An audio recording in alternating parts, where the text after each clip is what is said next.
ये कहानी राजस्थान के सबसे बड़े गैंगस्टर आनंदपाल सिंह की है। वही आनंदपाल जिसके नाम से एक वक्त पर राजस्थान में नेताओं की आवाज धीमी हो जाया करती थी।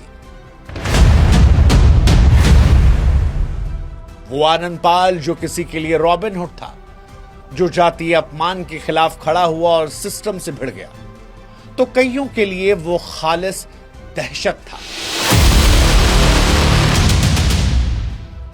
जिसकी पहचान हत्या, वसूली, अपहरण और गैंग वॉर थी।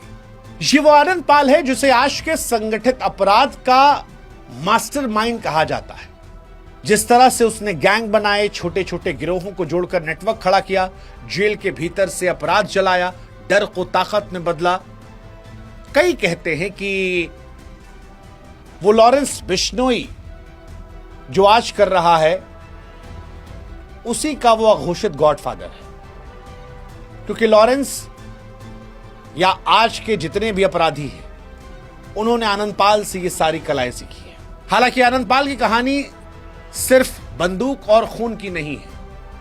ये उस आदमी की भी कहानी है जो पढ़ाई का शौकीन था, जिसने बीएड किया, टीचर बनना था, जिसके पिता उसकी कदकाठी को देखकर उसे फौज की वर्दी में देखना चाहते थे, जो पंचायत चुनाव में सिर्फ 2 वोट से हारा, राजनीति में जगह ढूंढता रहा और आखिरकार अपराध की दुनिया के सबसे शिखर पर पहुंचा।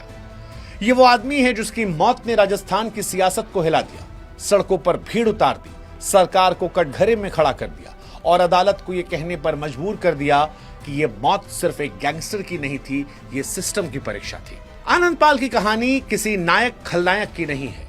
आनंदपाल की कहानी उस आदमी की है जिसने जीने और मरने दोनों में राजस्थान को बेचैन कर दिया था। आनंदपाल की कहानी की शुरुआत करें उससे पहले हमारी आपसे गुजारिश है कि हमारे क्राइम बुक चैनल से आप जुड़ेगा। अगर आप क्राइम की कहानियों के शौकीन हैं तो फिर हर रोज यहां पर आपको एक कहानी मिलेगी, वो कहानी जो आप सुनना चाहते हैं, जैसे आप कमेंट सेक्शन में लिख देते हैं। लेकिन इसके लिए आपको सब्सक्राइब करना पड़ेगा और वो घंटी बजा दीजिएगा। घंटी से लोग कहते हैं कि वीडियो जल्दी पहुंच जाता है। खैर, शुरुआत करते हैं शुरू से। आनंदपाल की शुरुआत जो है वो किसी गोली से नहीं होती, किसी धमाके से नहीं होती, किसी एनकाउंटर से नहीं होती। इसकी शुरुआत उस सामाजिक जमीन से होती है जहां बराबरी कागजों में लिखी जाती है लेकिन असल जिंदगी में तौली जाती है।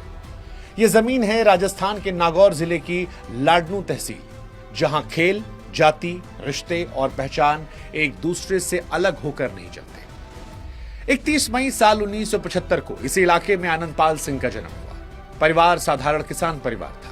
कोई आपराधिक पृष्ठभूमि नहीं थी, कोई पुराना झगड़ा नहीं। घर का माहौल जो था वो अनुशासन वाला। पिता हुकुम सिंह उस पीढ़ी के आदमी थे जिसके लिए सेना और सरकारी नौकरी सिर्फ रोजगार नहीं बल्कि सम्मान और सुरक्षा का प्रतीक थे। उनका सपना था कि बेटे की जो कदकाठी है उस हिसाब से वो फौज में जाए, देश की सेवा करे, वर्दी पहने, नियमों में रहे और समाज में सिर उठाकर चल सके। आनंदपाल पढ़ाई में औसत से बेहतर था। हालांकि वो कोई असाधारण मेधावी छात्र नहीं था, लेकिन वो पढ़ाई से भागने वाला भी नहीं था। उसने 12th पास किया, फिर बीएड किया, जो उस दौर में ग्रामीण राजस्थान में आसान बातें नहीं थी।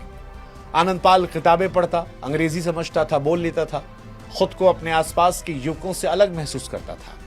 शिक्षक बनना उसके लिए सिर्फ नौकरी नहीं बल्कि पहचान का रास्ता था, क्योंकि उसकी नजर में यह ऐसा पेशा था जिसमें लोग बात सुनते हैं। लेकिन यहीं एक फर्क दिखाई पड़ता है।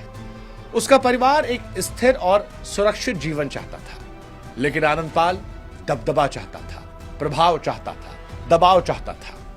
उसे सिर्फ सुरक्षित नहीं रहना था, उसे दिखना था, सुना जाना था, माना जाना था। और यह चाह धीरे धीरे उसके भीतर बेचैनी इकट्ठा करती गई।